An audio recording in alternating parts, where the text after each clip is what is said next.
नमस्कार, मेरा नाम है अमित कुमार और आप देखना शुरू कर चुके हैं हमारे अमितोपीडिया यूट्यूब चैनल पर आर्टिकुलेट, जिसमें आज हम सभी बात करने जा रहे हैं इतिहास के एक बहुत ही बड़े टर्निंग पॉइंट के बारे में।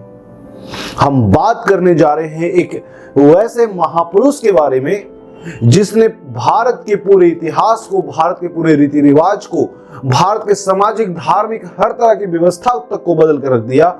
यहां तक कि उनके विचारों का प्रभाव ना ही केवल भारत में, विश्व के हर एक देशों में उनके विचारों का प्रभाव पड़ा। लेकिन विडंबना यह है कि जिस इंसान ने अपना ज्ञान इस देश की मिट्टी में पाया, इस देश में अपना सबसे पहला उपदेश दिया, उसी देश में आज उनका ज्ञान साफ शब्दों में हमें नहीं दिखता। कहा जाता है चिराग तले अंधेरा, और गौतम बुद्ध के जीवन की ये कहानी और भारत के परिप्रेक्ष्य में ये कहानी इस मुहावरे को पूर्णतः सत्य साबित करती है कि चिराग तले अंधेरा। जी हाँ, मैं बात कर रहा हूं सिद्धार्थ की, मैं बात कर रहा हूं गौतम बुद्ध की, मैं बात कर रहा हूं भारत में स्थापित करने वाले उस बुद्धिज्म की, जिस बौद्ध धर्म का प्रचार प्रसार तो पूरे विश्व में हुआ, पूरे विश्व में यह फैला। कई मुल्क ऐसे हैं जो आज पूरी तरीके से बौद्ध धर्म को अपनाए हुए हैं, बौद्ध के ज्ञान को अपनाए हुए हैं। लेकिन विडंबना यह है, जिस देश से इसकी शुरुआत हुई थी उस देश में ये लगभग में लुप्त के हाल पर है। ये कैसे है, क्यों है, उस पर तो हम बाद में कभी आएंगे। लेकिन आज का मुद्दा क्या है कि कहां से शुरू हुआ। तो चलिए मैं आपको लिए चलता हूं नेपाल के लुम्बिनी ग्राम यानी लुम्बिनी गांव में, जहां पर साक्य नाम से एक कुल परिवार हुआ करता था। और उस परिवार में एक व्यक्ति थे जो कि चुने हुए राजा थे, गणतांत्रिक राजा थे। आपको पता होगा भारत के 600 ईसा पूर्व के वक्त में कई ऐसे राज्यों में जो गणतांत्रिक थे, जहां पर लोग राजा यूं ही नहीं बनते थे, उन्हें चुना जाता था। तो इस तरीके से यहां पर सुधोधन को चुना गया और इस सुधोधन के एक बेटे हुए जिनका नाम था सिद्धार्थ। विडंबना यह है कि बेटे के जन्म के साथ ही इनकी मां का मृत्यु हो गया, सिद्धार्थ की मां का मृत्यु हो जाता है और इनकी मासी इस सिद्धार्थ का पालन पोषण की।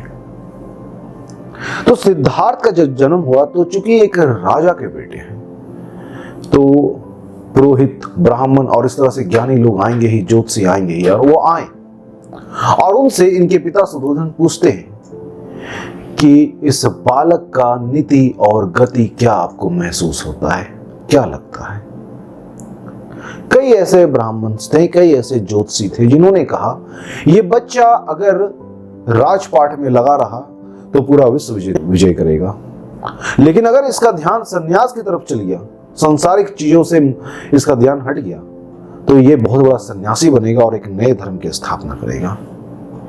लेकिन उन सभी ज्योतिषियों के बीच में एक ऐसा ज्योतिषी था जिसने कहा कि नहीं, ये बालक केवल और केवल इसका एक ही नीति और एक ही गति है, ये बहुत बड़ा धर्म प्रचारक बनेगा और एक नए धर्म की नींव डालेगा और जिसे पूरे विश्व में फैलाएगा।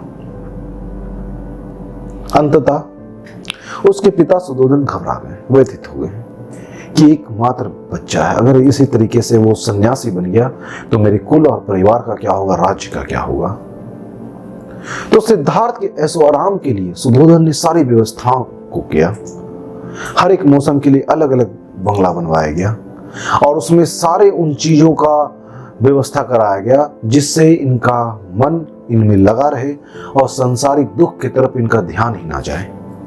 लेकिन विधि के विधान को कोई नहीं बदल सकता, और हुआ भी यही। सिद्धार्थ का उम्र 30 हो चुका था, उनका विवाह भी हो चुका था और एक बच्चा भी था जिसका नाम था राहुल। एक दिन सिद्धार्थ अपने घोड़े में बैठ करके अपने सारथी के साथ निकलते हैं गांव।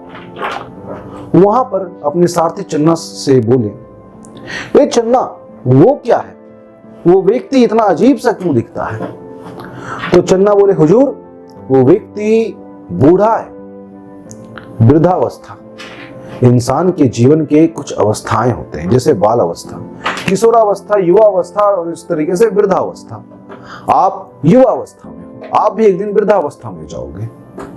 सिद्धार्थ डर गए, मैं बूढ़ा हो जाऊंगा, मैं वैसा दिखूंगा। सिद्धार्थ भयभीत हो गए, आगे बढ़े। एक और व्यक्ति दिखा, उसके बारे में सिद्धार्थ पूछते हैं कि चन्ना, वो व्यक्ति इतना खास क्यों रहा है, इस तरह से बेड पे लेटा क्यों? बोले हुजूर वो बीमार है। एक हमेशा इंसान कभी ना कभी तो बीमार पड़ता ही, आप भी कभी पड़े होंगे, आगे भी पड़ेंगे। सिद्धार्थ भयभीत हो गए, मैं ऐसा भी बीमार हो सकता हूं, इतना भी खतरनाक टाइप से? फिर और आगे बढ़े, देखिए एक व्यक्ति लेटा हुआ है और लोग रो रहे हैं। बोले अब ये क्या चीज है भाई चन्ना? बोले साहब ये मर चुका है, मृत्यु जीवन का अटल सत्य है, एक दिन आपकी भी आएगी, मेरी भी आएगी, सबों की आती है। तो वो मर चुका, मृतक है। सिद्धार्थ बोले क्या मैं भी मर जाऊंगा? चन्ना बोले बिल्कुल, एक ना एक दिन तो सबको मरना है। फिर आगे बढ़े, एक व्यक्ति को देखे बड़ा खुश। बोले अब ये क्यों इतना खुश है भाई? ये सन्यासी है साहब। सन्यासी को किसी भी चीज का लोभ, लालच, मोह माया नहीं होता और इसी कारण से हमेशा वो आनंद में रहते हैं। सिद्धार्थ बोले मुझे भी हमेशा आनंद में रहना है, मुझे भी सन्यासी बनना है। सिद्धार्थ उस दिन प्रण ले चुके थे, लेकिन सन्यासी बन तो जाएंगे, लेकिन कैसे और क्या करेंगे बन के? सिद्धार्थ बहुत सोचे, अंततः एक दिन रात को निकल जाते हैं और सन्यास ग्रहण करते हैं। कई जगह घूमे, कई जगह भटके सच के तलाश में। अंततः पुनपुन नदी के किनारे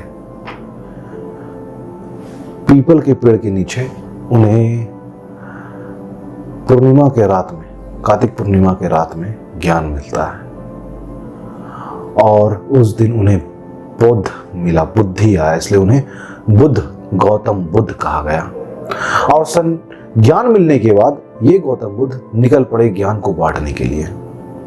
ये ज्ञान बांटने निकले, ये गए वाराणसी, सारनाथ, वहां पर अपना सबसे पहला उपदेश देते हैं और इस तरीके से वो जीवन भर चलते रहे और हर शहर में जाकर के लोगों को उपदेश देते रहे, ज्ञान देते रहे।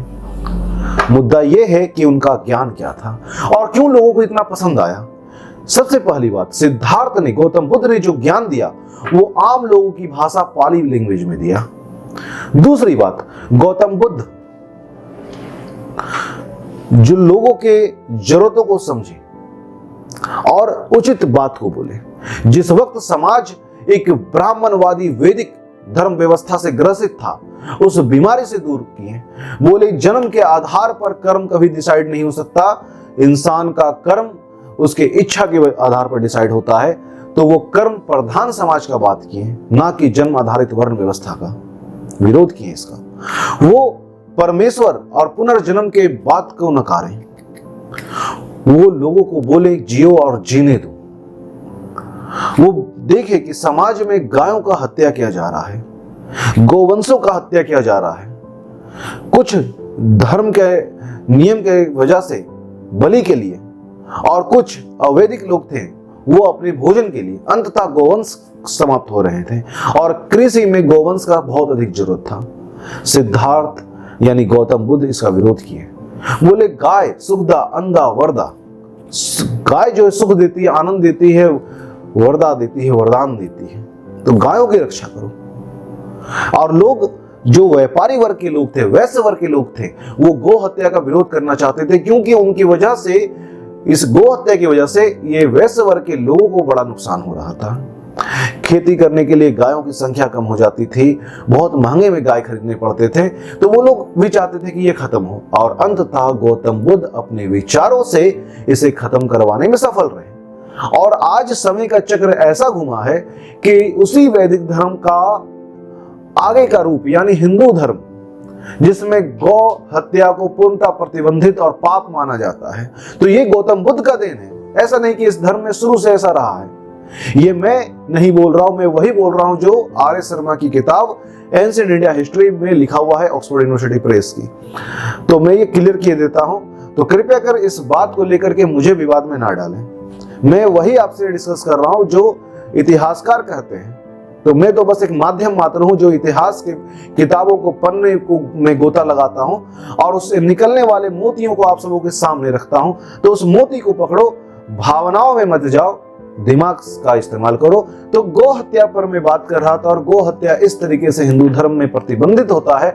और गायों का हत्या करना अगर वैज्ञानिक तौर पर भी देखा जाए तो बिल्कुल ही गलत है और बहुत बड़ा अपराध है, क्योंकि गाय अपने जीते जी हमें बहुत कुछ दे देती है। उसके बाद ये क्या बोले कि ना बहुत अधिक योगी बनो, ना बहुत अधिक भोगी बनो, मध्यस्थ मार्ग अपनाओ। गौतम बुद्ध बोले, बुद्धम शरणम गच्छामि, संघम शरणम गच्छामि, धम्मम शरणम गच्छामि। मैं धम्म की शरण लेता हूं, मैं संघ की शरण लेता हूं, मैं बुद्ध की शरण लेता हूं। गौतम बुद्ध समाज में वो कड़ी बनकर आए जो समाज में हो रहे कुरीतियों का विरोध किए, और लोग इनके साथ होते चले गए, इनके विचारों को मानते चले गए। और इसकी वजह से उस दौर ऐसा आया कि समाज में वो वैदिक धर्म लगभग में समाप्त होने लगा था और लोग इस बौद्ध धर्म के तरफ अग्रसित होने लगे थे। गौतम बुद्ध के विचारों से प्रेरित होकर के समाज में एक नई व्यवस्था ला चुके थे, जहां पर अब धर्म में जो जाति है, वर्ण व्यवस्था है, अब कुछ खास मायने नहीं रखने लगा था। जहां पर गायों की हत्या पर प्रतिबंध था, जिससे सामाजिक और आर्थिक उन्नति होना शुरू हुआ।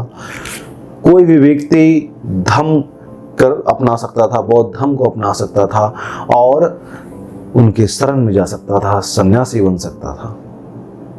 बहुत ही आसान सा धर्म का नियम कानून व्यवस्था रखे। वो बोले, अपने कर्म पर ध्यान दो, वही सबसे बड़ा आपका धर्म है। अंततः जिस बौद्ध धर्म को गौतम बुद्ध इतनी अच्छे तरीके से समाज में फैलाएं, भारत में फैलाएं, लोगों में जब वो ज्ञान बांटे तो लोग उसे इतना पसंद किए कि उसे अपनाना शुरू किए। अपने पुराने धर्म को छोड़ करके, उसके आडंबरों को छोड़ करके इस नए धर्म को अपनाना शुरू किया, क्योंकि ये पूरी तरीके से लॉजिक पर बात करती थी। ये आम जनता की भाषा, पाली भाषा में बात करती थी। और गौतम बुद्ध भी अपना ज्ञान, अपना उपदेश इसी भाषा में दिए। कई राजे रजवाड़े इसमें दान दिए। लेकिन सवाल है, अंततः ये धर्म भारत में जो शुरू हुआ था, अंततः भारत में पतन की ओर क्यों चल गया? और इसका जवाब हमें मिलता है कुछ समय बाद। इसका जवाब ऐसे मिलता है कि राजे रजवाड़े दान देना शुरू किए। ये धर्म जिस कुरीति का विरोध करने के लिए जन्मा था, अंततः उसी कुरीति का ये शिकार बन गया। मठ के भिक्षुओं के पास बहुत अधिक दान आने लगे, तो अब वो लोभ करने लगे, लालच करने लगे। यहां पर भी देवदासियों वाला जो प्रथा वैदिक धर्म में चल रहा था, यहां भी आने लगा। लोग कुमारी लड़कियां दान दिया करते थे मठवासियों को, पैसे दान दिया करते थे, जिनकी वजह से इनमें लोभ लालच आने लगा, इनमें सत्ता का अहंकार आने लगा, और ये इस धर्म को धीरे धीरे बर्बाद करना शुरू किया। उसके बाद जो बाद के बहुत सारे शासक आए, वो इस धर्म का विरोध किए। जैसे सुंग, बहुत सारे बौद्ध भिक्षुओं को मारा। और भी कुछ शासक आए जिन्होंने बौद्ध धर्म का प्रतीक, वो बौद्ध वृक्ष को कटवा दिया गया। जो तुर्की आक्रमणकारी थे, उन्हें दिखा कि इस बौद्ध मठ में बहुत सारे पैसे हैं, और ये बौद्ध मठ उनके शिकार बनते गए। तुर्की आक्रमणकारी चूंकि भारत आते थे मंदिरों से पैसे लूटने, चूंकि उन्हें यह ज्ञात हुआ कि मठों में अब बहुत सारे पैसे हैं, वो मठों पर हमला करना शुरू किया और वहां से पैसे लूटना शुरू किए। अंततः इस तरह से धीरे धीरे भारत से इस धर्म का पतन होते गया, और लगभग में आज लुप्त हो चुका है ये धर्म। कुछ ही मात्रा में बौद्ध धर्म के लोग भारत में बचे हुए मिलते हैं। ये अलग बात है कि इस धर्म का जन्मभूमि भारत है, लेकिन जो भी हो, ये धर्म अपना छाप आज तक छोड़ चुका है। ये धर्म हमें सिखा दिया कि गाय कितने महत्वपूर्ण है। ये धर्म हमें सिखा दिया कि वर्ण व्यवस्था, जाति व्यवस्था कर्म के आधार पर होना चाहिए, ना कि जन्म के आधार पर। यह धर्म हमें सिखाया कि इंसान को अपने कर्मों पर विशेष बल देना चाहिए बजाय कर्म कांडों के। ये धर्म हमें पुनर्जन्म के अंधविश्वासों से दूर किया। ये बौद्ध धर्म के नियम कानून व्यवस्था बाकी धर्मों में सुधार लाए, जिसे बाद में वैदिक धर्म भी अपना लिए। और वैदिक धर्म जब बौद्ध धर्म के नियमों को अपनाए तो वैदिक धर्म का भी उत्थान होने लगा। और इस तरीके से कह सकते हैं कि बौद्ध धर्म आदि अनादि और अनंत काल तक के लिए इस देश की भूमि पर अपना छाप छोड़ दिया। तो ये था कुछ बौद्ध धर्म के बारे में और गौतम बुद्ध के बारे में। उम्मीद है आप सबको ये वीडियो अच्छा लगा होगा, और अगर अच्छा लगा होगा तो इस वीडियो को लाइक जरूर से कीजिएगा, शेयर जरूर से कीजिएगा, और चैनल पर नए हो तो सब्सक्राइब जरूर से कीजिएगा। मिलते हैं अपने अगले वीडियो में, तब तक के लिए जय हिंद, जय भारत, वंदे मातरम।